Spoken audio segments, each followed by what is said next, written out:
Hello my dear YouTube friends, welcome back to Rinali multi-channel vlogs. Get ready today to check out an amazing flat friends. We have brought an incredible flat in the heart of the city just for you. Today it's about a flat and the location is in Delhi in Batla house. The flat area is 170 square. It is a 4-bedroom flat with 1 hall, 1 kitchen, 2 balconies and 3 washroom. There is parking space for a car and lift facilities are also available.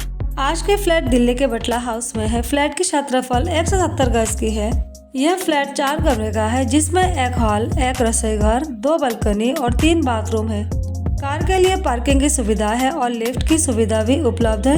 Battala House is a well known area in South Delhi, famous for its vibrant community and central location. Batla House gained for attention his historical significance as well as its modern development. It is an increasingly popular locality for both residents and business. Batla House दक्षिणी दिल्ली का एक जाना माना इलाका है जो अपनी हलचल और अच्छे स्थान के लिए प्रसिद्ध है। यहाँ का इतिहास भी महत्वपूर्ण है और यहाँ का विकास भी तेजी से हो रहा है। यह इलाका रहने और व्यापार करने के लिए अब ज्यादा पसंद किया जा रहा है। The full details of the video are provided in the description. You can check them thoroughly there or you can contact us directly. The contact number is given in the description. Enjoy the flat tour with music. If you are new to the channel, please subscribe. If you like the video, give it a thumbs up.